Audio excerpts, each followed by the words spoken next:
you need to pay a handsome huge of money to get the airplay.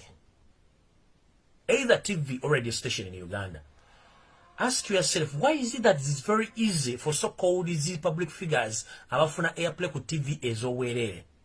Njala boy example. Waliwo mwami onatunulanga ataliwo era ina amaso gamulinga gannawolovu erinnya omuti. Muno mwalina amayuga gamulinga konkome. Omanye konkome mu nkola yalyo lina amayuga naturally. Kati embizi ya nadizi gye bayita katolobwama mbale sala kwogera linnya lyayo.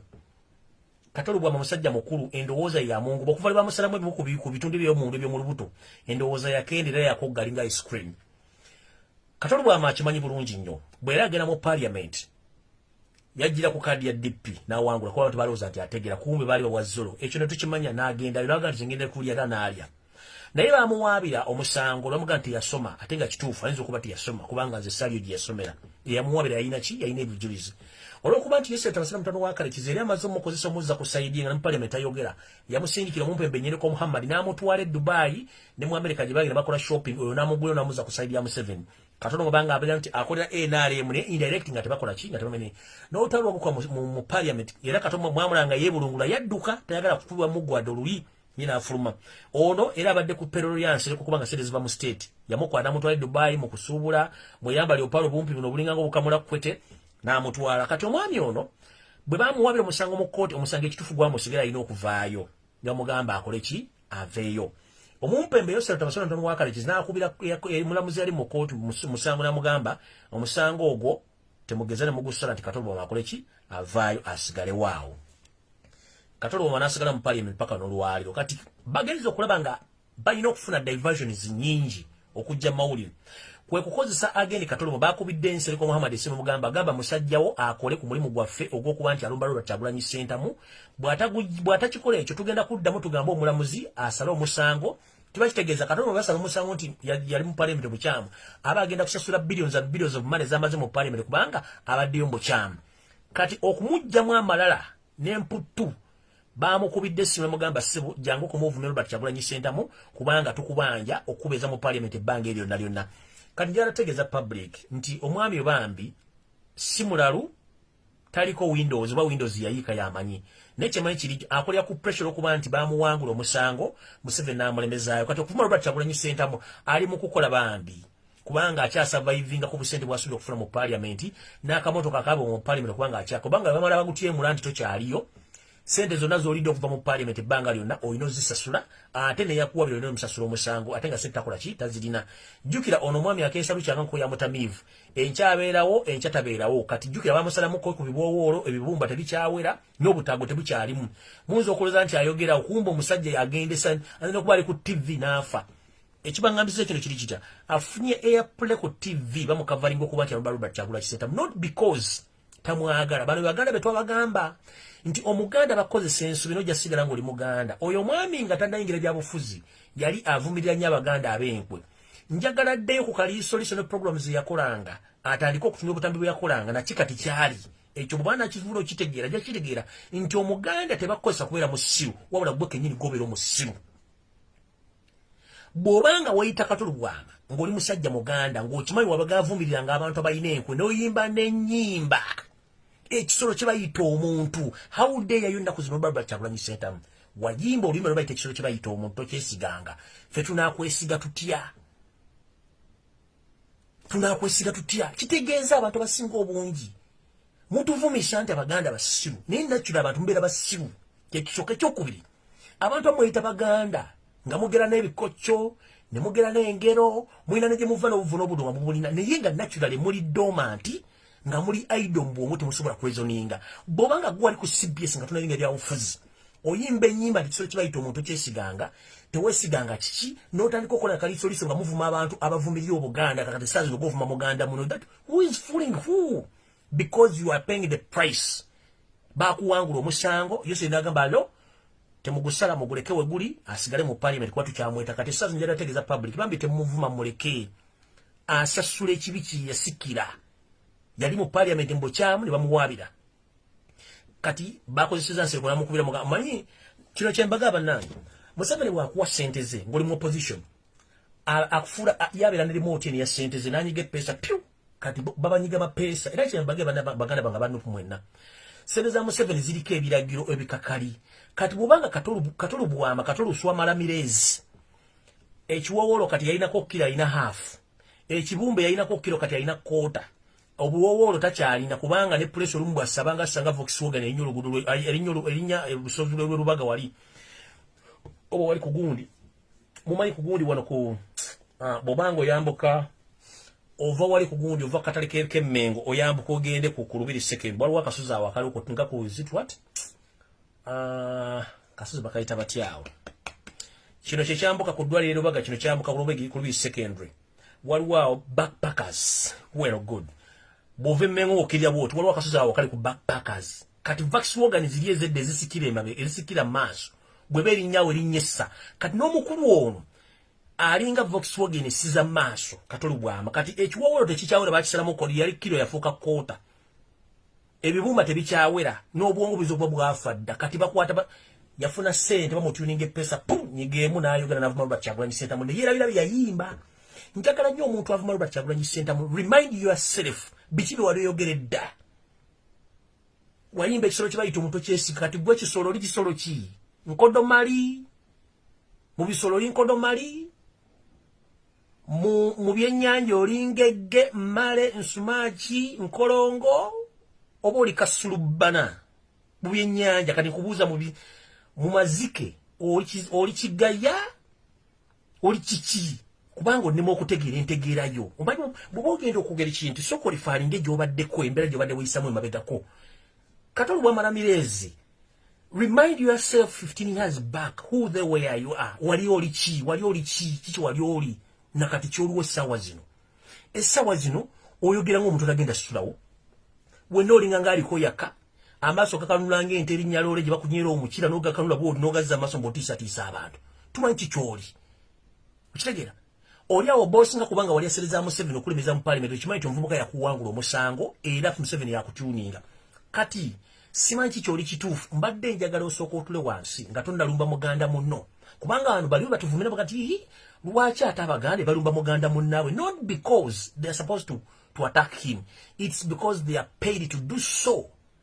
ate nga sente baazirya bamaze bayita mu ngeri ya wansi munnange nno Museveni akwetaaga okwogerako naabwe omanyi it's a national matter when you become an honorable you need to negotiate with the government or the president so that you'll be in good terms so then we will take you there to talk to the president but in the actual sense you don't that they are bribing you after bribing you it's him to give you the orders and they know how to act right now you are acting on orders of Museveni to attack Robert Kyagulanyi Ssentamu everybody knows that so I ask the public please ignore that man because he's paid to be full yayimba olimba lebayita ekisolo kibayita omuntu nga takimanyi nti yagenda ofuuka ekisolo ekyo oba kisolo kimanya ki nkuyita ekisolo kimukulu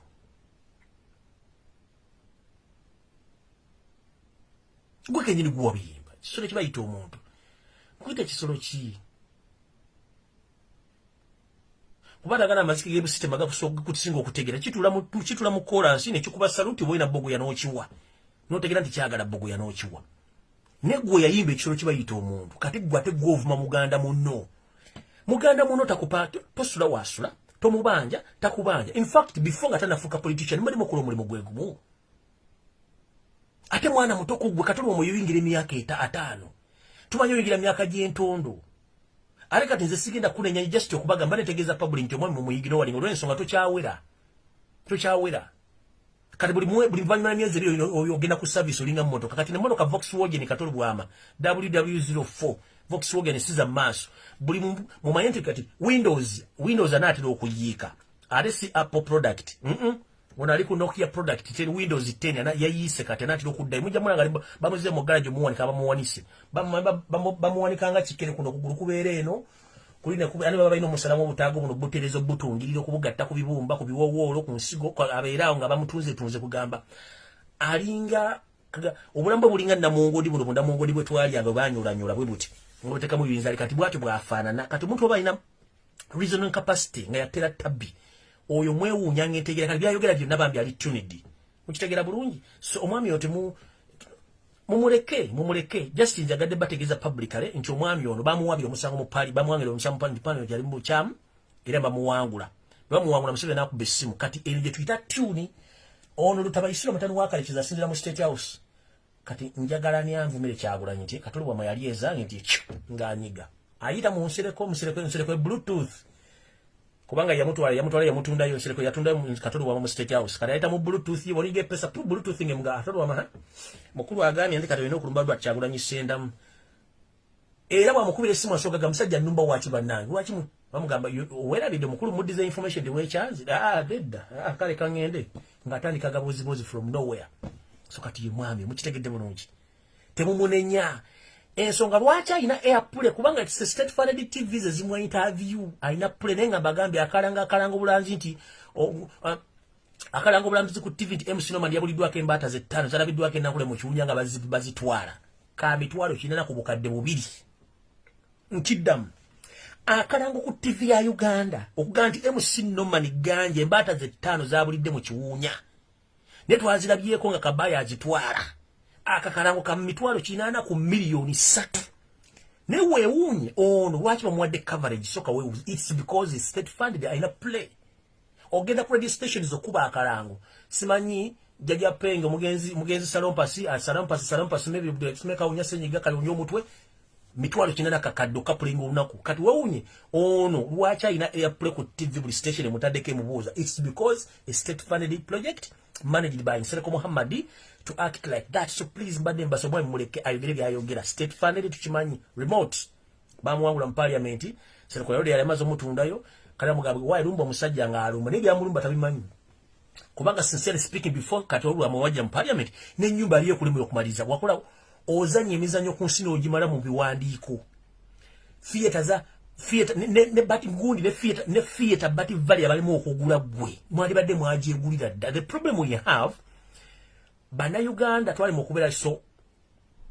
innovative whereby nti pride theater yandi badde tetwalibwa bati vali theater yandi badde twalibwa olira nayo theater yandi badde tetwalibwa biwologoma mini hall yandi badde tetwalibwa olira na yuro okuba tuli mu state of kwagamaya neba mafia bangi nnyo neba artist abasinga obungi buli mu yefaako lwe listen ne guli neba ba national theater bali bagitwala. It's because we have wicked people in the system. That's why even the music industry over art industry abalimbo nabonna buli omu afa ku lubuto lwe nayimbi bampadde bukadde 10 oba bukadde 5 they don't care about the future of the industry. That's the same happens to Katolubwama. Right now, yayi abadde mu music industry, the drama industry, almost for 25 years. But vale yabalemo okugula.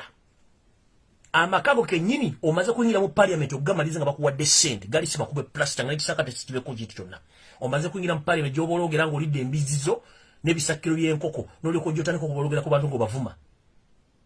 Robert Kyagulanyi govuma ku emya oyine emyaka 5 plus. The guy is 38, rich and strong and intelligent. We know it that some people you have envy on Robert Kyagulanyi Center mukubanga ali more popular than you. If we go to Google and we Google right now who is Robert Kyagulanyi Center and Katolubwama. Google we don't know who is Katolubwama. Simple as that. Abakusinze. Asura ku acres and acres inakamba ka. Yali tamaja agenda zimbe nyumba tozuje kona abantu bagiro mutwale uwe. Taba yeta chimanyi. Gwe osobola kutuza abantu 10 makago bagenda tulawa. Osobola kutuza abantu 10 makago bagenda tulawa. Kubanga no ofa tugenda tula ku internet tugenda kuna ino theater. Tugenda ku internet ku kuna national theater jugero kute ko mulambo. Kubanga inyumba tesobola ku accommodate abantu 10. Robert Kyagulanyi Center makago ga accommodate abantu bawere mitwale 5.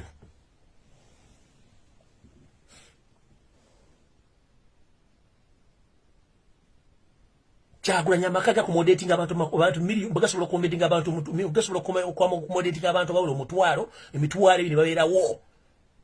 as if he knew kyekigenda okuddawo negwe amakota wadde accommodating abantu 10 ng'ofudde tugenda kutwala ku national theater omanyiro omwana omuto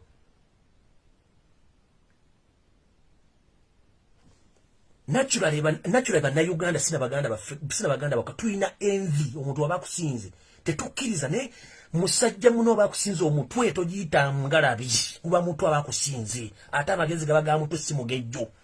Compare your head and Kyagulanyi's head. Musajja ina akatwe katono ali portable gomto okulinga ng'empumumpu zine zakayinja naye obwongo zero.